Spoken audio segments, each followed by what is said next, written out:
Buenos días, queridos hermanos y amigos presentes. Para aquellos que están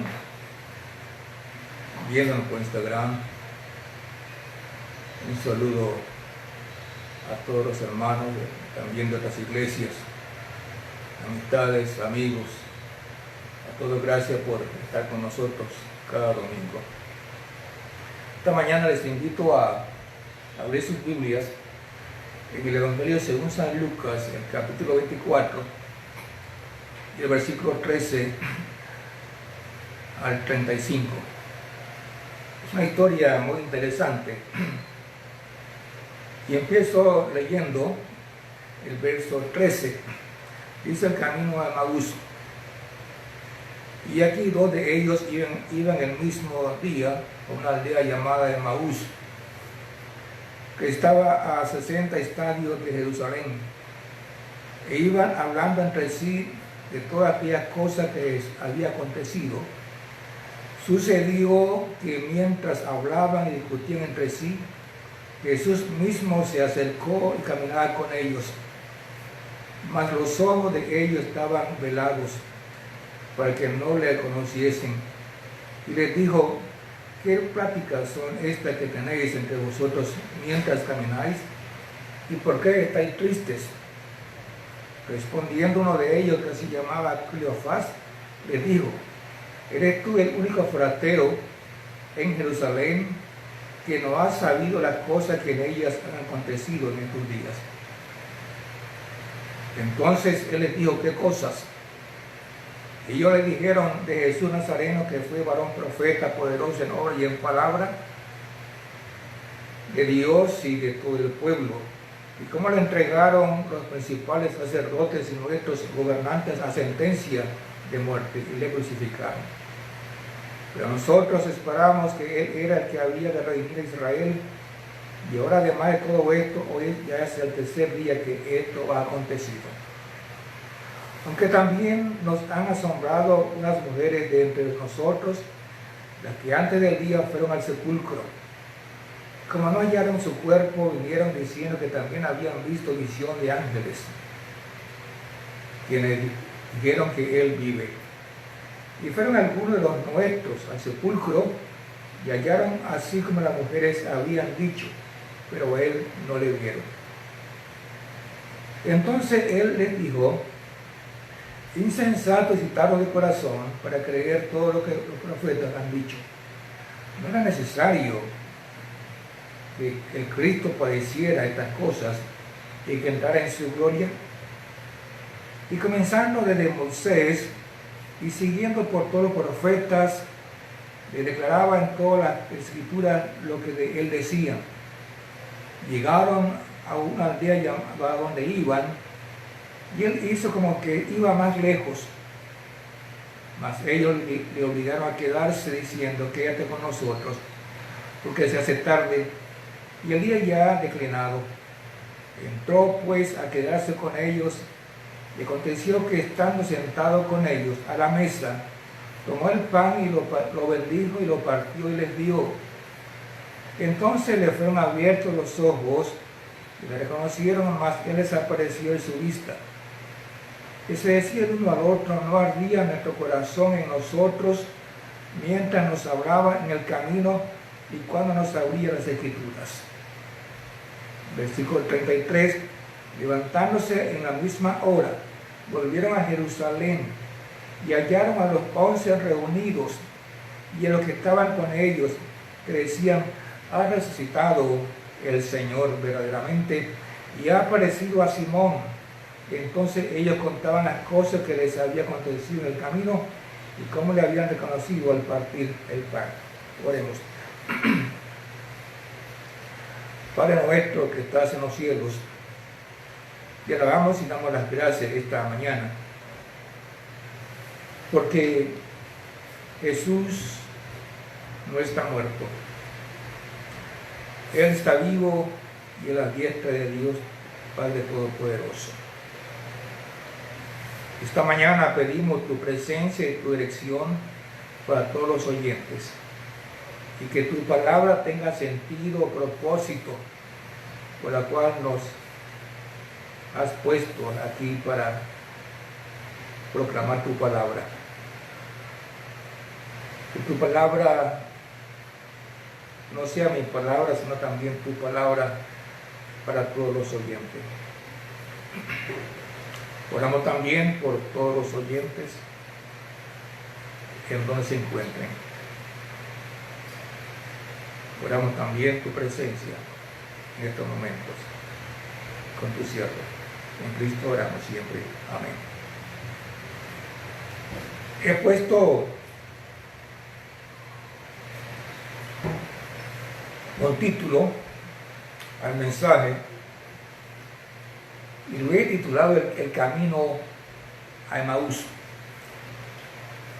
Y quiero tener una introducción de lo que es la vida. En el caminar de la vida, unos siguen la senda de las tinieblas y otros andan en la luz. A uno les encanta entrar por la puerta ancha y un camino espacioso, pero su fin es camino de muerte y perdición. Y pocos quieren entrar por un camino angosto, una puerta angosta y un camino angosto. Pero este camino angosto conduce a la vida eterna. También dice la Biblia que unos edifican su casa sobre la arena, pero esa edificación los lleva a la ruina. Mas otros edifican su casa sobre la roca, que es Cristo, y permanece para siempre. Así que en la vida no hay término medio para buscar un término medio para andar en la vida. En esta mañana también encontramos a unos dos discípulos que en el camino de la vida, en ese andar de la vida, iban rumbo a Emaús. Y el camino de Emaús para ellos fue un camino de negación. Por eso quiero empezar el mensaje, el camino de la negación para estos dos discípulos. La historia es sencilla, como ya les leí el pasaje. Eran dos discípulos. Estamos en el evento de la muerte de Jesús el viernes y era ya domingo, el día de su resurrección. Y estos dos discípulos iban camino a Emaús. De Jerusalén a Emaús eran como 11 o 12 kilómetros. Y mientras caminaban ellos, conversando sobre todos los sucesos que habían acontecido el viernes, y discutían entre sí todos estos aspectos de la muerte de Jesús. Y de repente Jesús se aparece en el camino y se acercó a ellos. Y es interesante que Jesús buscó a estas personas. Y él empieza diciendo: ¿qué pláticas son estas que tenéis entre vosotros? ¿Y por qué estáis tristes? Ellos dijeron: ¿eres tú el único forastero que no sabe lo que ha pasado en Jerusalén? Y él dice: ¿qué cosas? Ellos dijeron: de Jesús Nazareno, que fue varón profeta, poderoso en palabra y en poder. Hasta aquí la historia interesante. Pero quiero pensar que estas personas, los discípulos, iban rumbo a Jerusalén, pero con una vida de derrota, de pesimismo, porque para ellos Jesús ha muerto. Y pienso que así también en la vida hay personas que para Jesús han muerto en sus corazones. Había un filósofo alemán llamado Nietzsche, y una de sus enseñanzas era la muerte de Dios. Él no creía en Dios, por lo tanto, para Dios, él había muerto en su corazón. Decía: la humanidad ha matado a Dios. Realmente muchas personas hoy en día dicen creer en Dios, pero con sus hechos hay evidencia de que Dios no existe en sus vidas. Y así acontece con estos discípulos de Emaús. Con sus hechos están demostrando la negación de Cristo. Hay varias consideraciones por las cuales encontramos en la Biblia este sentir de los discípulos. Y primeramente Jesús les dice por qué estáis tristes. Es el punto de consideración número 1. La tristeza es un sentimiento pesimista, sin ánimo, de melancolía. Es un estado de derrota. Uno pierde el horizonte y la fe para vivir. Estar triste en un sentido es una vida sin fe, sin confianza en sí mismo. Este es el primer problema de no creer en Jesús. Una vida de derrota, de pesimismo, de tristeza, de melancolía.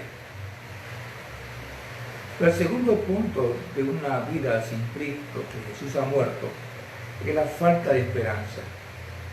Y eso lo encontramos nosotros en la palabra cuando Jesús dice, aparte de esto, ellos perdieron esperanza porque decían que Jesús había muerto. Note lo que dice el versículo 21. Pero nosotros esperábamos que Él era el que había de redimir a Israel. Y ahora, además de todo esto, es el tercer día que esto aconteció. Nosotros esperábamos que Cristo había de redimir a Israel. O sea, que habían perdido toda esperanza en Cristo. Dice la Biblia en el libro de Efesios que antes sin Cristo, cuando estábamos en el mundo, vivíamos sin esperanza y sin Dios, sin Cristo. O sea que el hombre sin Cristo siempre va a vivir sin esperanza. Y esa es la parte más triste. Vivir sin esperanza es perder todo sentido para vivir. Cuando el hombre pierde la esperanza, ha perdido todo. Vivir sin esperanza es vivir sin un norte, vivir sin un horizonte, sin metas, sin propósitos en la vida.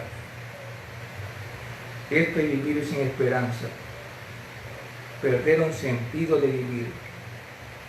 Y esto es lo que decían los discípulos de Emaús. Nosotros esperábamos y confiábamos que Cristo era el hombre que nos tenía que redimir a Israel del Imperio Romano. Pero un tercer punto de una vida en que ha muerto Dios en nuestras vidas es no creer en el testimonio de que Cristo está vivo, o no creer en la resurrección de Jesús. Lo encontramos en el versículo 22 al 24. Aunque también nos ha asombrado una mujer de entre nosotros, las que antes del día fueron al sepulcro, y como no lo hallaron su cuerpo, vinieron diciendo que también habían visto visión de ángeles, y aún también fueron algunos de los nuestros al sepulcro. Tres cosas importantes. No creyeron en el testimonio de las mujeres que habían visto a Jesús. No creyeron en la información de que habían visto visión de ángeles también. No creyeron en el testimonio de los mismos compañeros y discípulos de Jesús, que ellos habían visto a Jesús. Pero ellos dijeron, no creemos en ese testimonio. Y por eso su sentido de derrota, porque iban rumbo a Emaús. No creer en el testimonio de otros que ya habían visto a Jesús era perder tu esperanza. Ahora, en todo esto que estoy diciendo, tristeza, sin esperanza, no creer en el testimonio de otros y la condición de que Cristo estaba vivo. Pero hay un cuarto problema cuando Cristo ha muerto en nuestras vidas. Y Jesús lo dice en el versículo 25. Oh insensatos y tardos de corazón, para creer todo lo que los profetas han dicho. ¿No era necesario que el Cristo padeciera estas cosas y que entrara en su gloria? El gran problema de la vida de las personas que no creen en Dios es la incredulidad. Jesús llama a estas personas incrédulas necios, y aquí Jesús los llama insensatos. ¿Y qué es un necio? El Salmo 14, versículo 1, dice el texto, dice: el necio en su corazón que no hay Dios. Para el hombre incrédulo, Dios no existe. Para el hombre incrédulo es rebelde a no creer. Y el no creer, simplemente Dios ha muerto. Por eso, también la incredulidad nos lleva a no creer en la palabra escrita de la Biblia. ¿Por qué razón lo decimos nosotros? Cuando ellos no creyeron en las promesas del Antiguo Testamento de la resurrección de Jesús, Jesús tuvo que decirle a ellos en el camino. Cuando Jesús les dice: ustedes son incrédulos, insensatos, entonces Jesús comenzó a leer las Escrituras, y con él aquí les anunciaba al pie de la letra, había fidelidad en lo que Jesús estaba diciéndole, seguridad. Porque Jesús al principio no se dejó descubrir abiertamente quién era ese compañero, ese forastero. Y Jesús empieza a explicarle el Antiguo Testamento, empezando desde Génesis, desde Moisés, los profetas y los escritos. O sea que todo el Antiguo Testamento, Jesús era la persona que hablaba todo lo referente a quién era Cristo el Mesías. Y toda la Biblia, el mensaje central de la Biblia, tanto el Antiguo como el Nuevo Testamento, es una persona, es Cristo Jesús. Toda la Biblia, y Jesús mismo lo dice. Desde Génesis empezó a decirle quién es Cristo. Luego empezó por los profetas, libro de Isaías, y también los salmos. O sea que Jesús estaba diciéndole: ese libro, la Biblia, todo lo que habla es acerca de mi persona. Por eso el evangelista, según San Juan, versículo 20-31, dice Juan: estas cosas, o sea, este libro, se han escrito para que creáis que Jesús es el Cristo. Eso dice Juan. Toda la Biblia se ha escrito para que creáis que Jesús es el Cristo. Pero quiero decirle, uno de los ataques de Satanás hoy en día, ¿cuál es? A usted le pregunto. Arma de Satanás es que el hombre no lea la Biblia. Que si usted lee la Biblia, usted empieza a conocer quién es Cristo Jesús. Pero una arma de Satanás es que el hombre no tenga la Biblia. O si la tiene, no lea la Biblia. Es un arma eficiente de Satanás. Que el hombre no lea la Biblia. Y no puede entender la Biblia. Los saduceos eran un grupo de la clase alta de los judíos.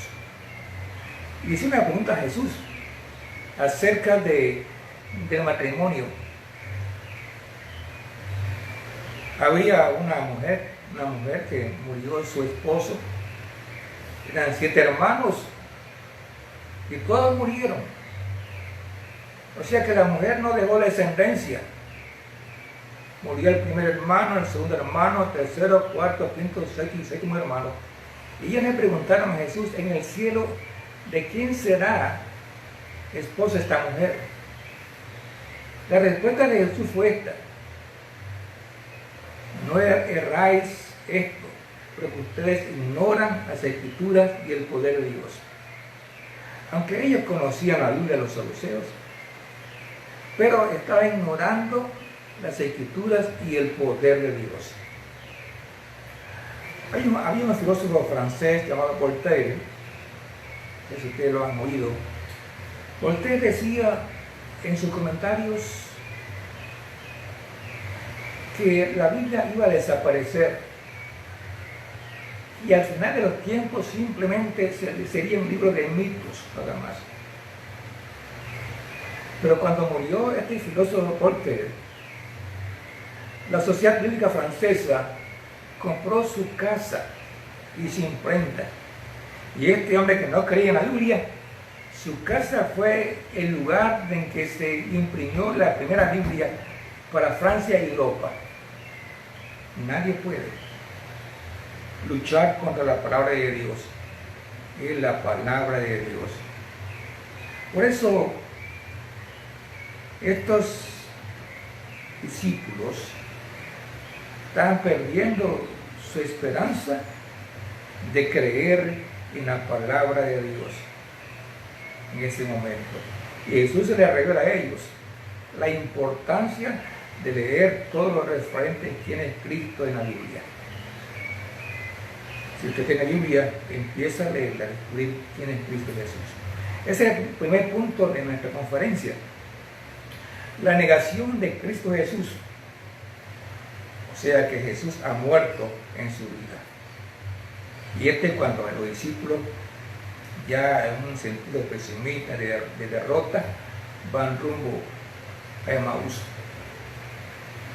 Pero lo más hermoso de esta historia, y también relevante, el camino de Emaús se puede convertir en una bendición cuando Jesús camina con nosotros. Sé que Emaús puede ser una vida de derrota o de victoria, negación o bendición, creer o no creer. Ese es Emaús. El Emaús aquí es esa contradicción del mundo entre creer y no creer, entre tener convicción o no tener convicción, entre ser incrédulo o creer la veracidad de la palabra de Dios. Ahora, quiero presentarles tres cosas importantes. La primera bendición que llega a estos discípulos de Emaús es cuando, versículo 28, llegaron a la aldea de Emaús y Jesús iba como que iba más lejos del camino. Y estos discípulos dijeron a Jesús lo siguiente, mas ellos le obligaron a quedarse diciendo, quédate con nosotros porque se hace tarde y el día ya declinado. Esa es la primera bendición, invitar a Jesús a su casa. Y fue invitado a su casa a quedarse con ellos. Esa es la primera bendición. Cuando usted invita a Jesús en su corazón, ahí empieza la bendición más grande del mundo. La Biblia muestra el caso de Zaqueo. Zaqueo era un hombre muy pequeño y pasaba Jesús con la muchedumbre y como era pequeño, se subió a un árbol sicómoro. Y Jesús al ver a Zaqueo dijo a Zaqueo, Zaqueo, baja, porque hoy es necesario que yo pose en tu casa. Y cuando Zaqueo invitó a Jesús a su casa, él cambió su vida. Empezó a dar lo que había robado a otras personas. Hay cambios profundos. Otro caso, en Hechos 16 se habla de un hombre que era carcelero de Filipos. Pablo y Silas fueron echados a la cárcel simplemente por predicar el evangelio a una mujer adivinadora. Y con esta mujer se dio el espíritu de adivinación, se pusieron bravos los que tenían ganancia a través de esta mujer de adivinación. Fueron a la cárcel Pedro y Silas. Pero a medianoche, yo cantando, alabando a Dios, llegó los ángeles y abrieron las puertas de la cárcel. Y el carcelero, al ver que ellos no estaban en la cárcel, se iba a quitar la vida. Y Pedro y Silas le dijo, no hagan esto. Y entonces allí empezó el carcelero a decir, ¿qué debo hacer para ser salvo? El carcelero lo llevó a su casa, otros entregaron su vida y fueron bautizados. Y decía la Biblia, tú y tu casa es casa de bendición. Y eso pasó con los discípulos de Maús. Cuando entraron a la casa, Jesús se sentó a la mesa con los discípulos de Maús. ¿Y qué hizo Jesús? Lo primero que hizo Jesús fue lo siguiente: estando sentado a la mesa, tomó el pan, lo partió y les dio. Allí ellos les tuvieron y estaban frente a Jesús en la mesa de compañerismo. Esta es la señal de la bendición, de que Jesús nos llama a nosotros a que este acto de conmemoración se celebra en todas las iglesias, el partimiento del pan, celebrando la muerte de Jesús y que su cuerpo representa el cuerpo ofrecido de Jesús por nuestros pecados.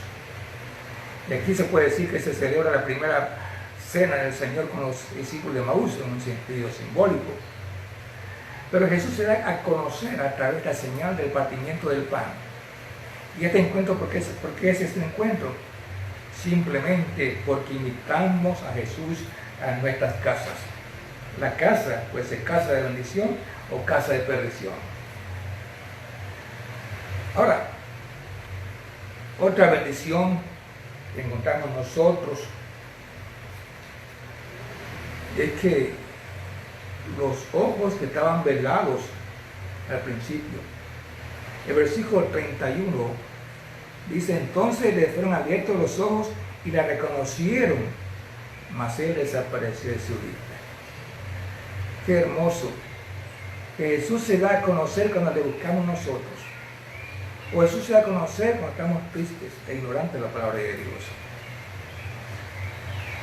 Reconocer a Jesús es tener la convicción firme de que Jesús no está muerto.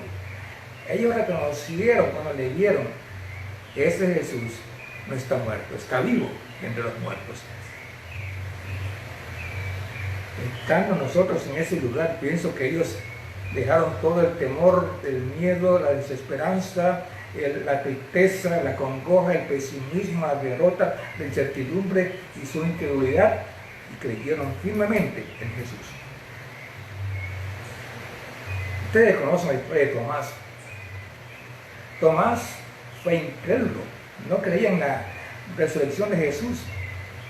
Decía Tomás, si yo no veo señal de Cristo, de sus clavos en la mano, en su mano, entonces yo voy a creer. El domingo siguiente Jesús se presentó y Tomás con ellos. Llamó a Tomás, ven Tomás, mete tu mano en mi llaga, en mi mano y en mi costado. Tomás cayó. Y él reconoció que Jesús era su Señor y su Dios, porque Tomás vio palpablemente a Jesús que había resucitado. Jesús abra los ojos de esta mañana. Jesús abra los ojos de nuestro entendimiento esta mañana. Que Él abra los ojos de mi corazón, de mi mente y emociones. Esta es la bendición más hermosa. Y cuando le fueron abiertos los ojos, estos discípulos decían entre sí, ¿no ardía nuestro corazón cuando Él nos hablaba las Escrituras? Por eso, abrir nuestros ojos a Jesús es abrir nuestro corazón para creer en la palabra de Dios.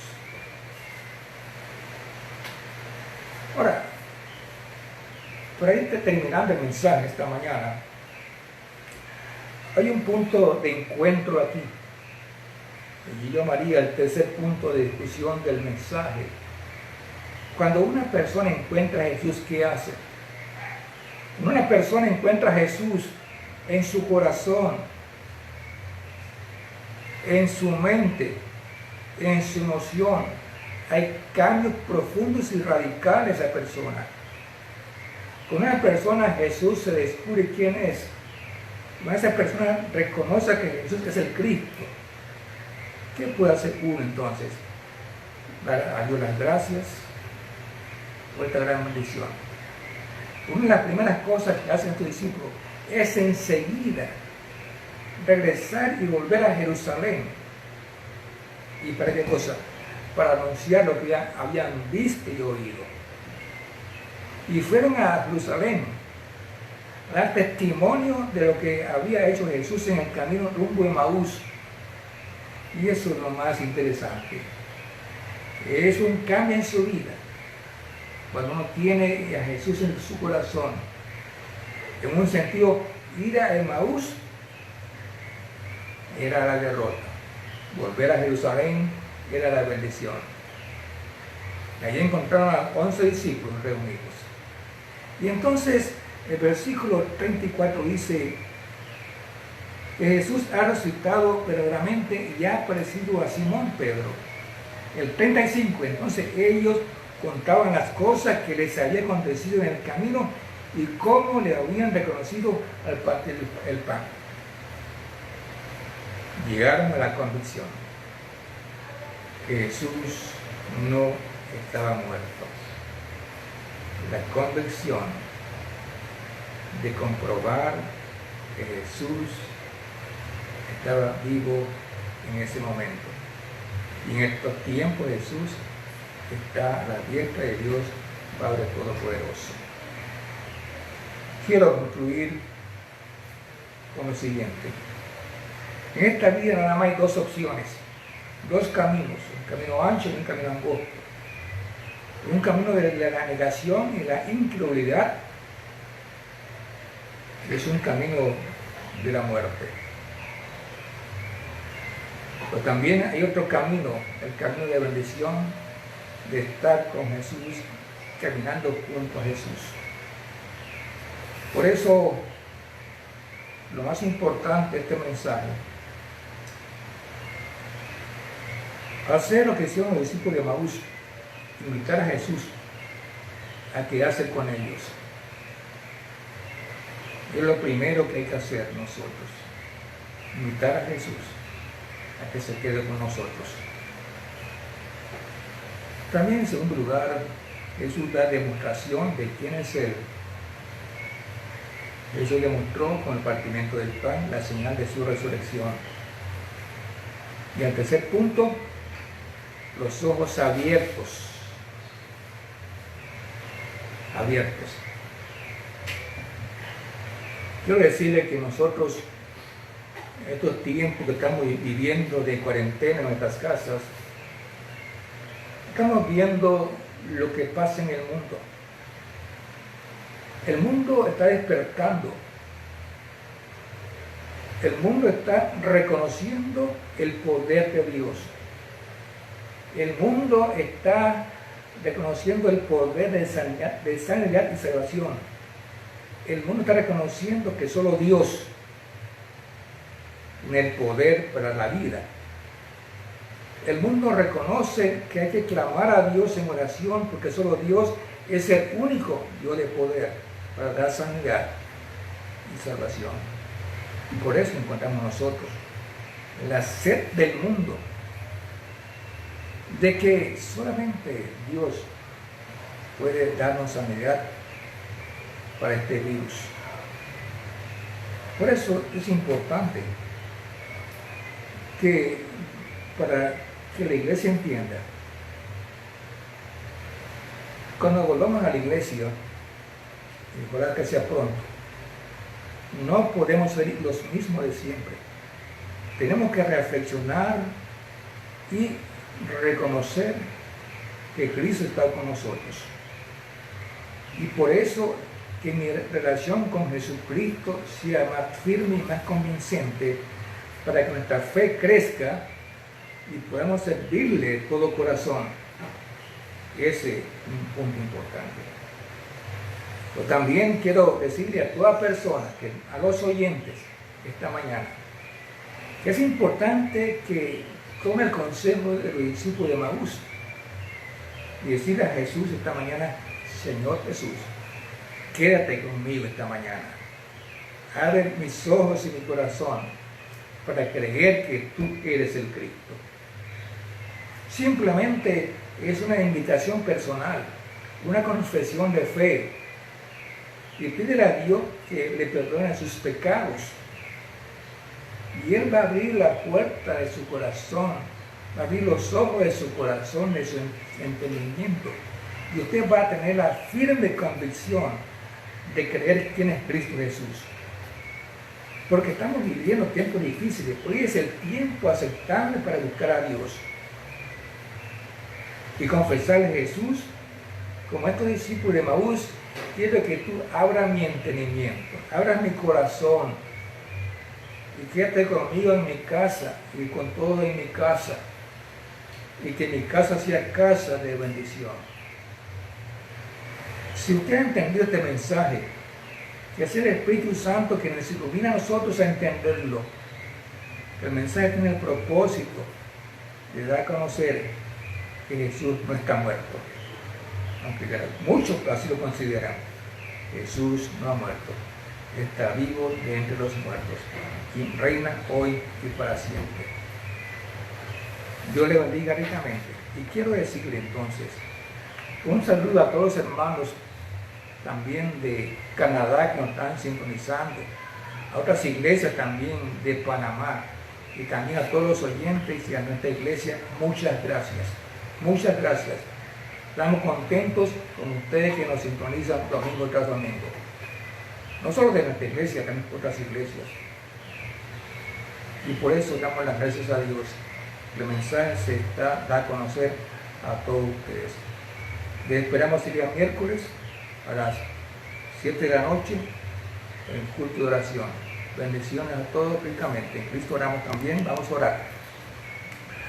Padre, damos las gracias esta mañana hermosa. Y haz que este encuentro de los discípulos de Emaús, el encuentro de la negación de la muerte de Jesús, un encuentro de que Jesús está vivo entre los muertos, de la convicción firme de la resurrección de Jesucristo, ya que esta mañana a todos los oyentes que tengan la convicción de poner su fe más firme en Jesucristo, de más servicio, más amor, y aquellos que todavía andan buscando a Jesús, abre sus ojos, de su corazón, de su entendimiento, y puedan con la fe de dar a Jesús una confesión de fe para recibir en su corazón. Esa es nuestra oración. Oramos en Cristo Jesús. Amén.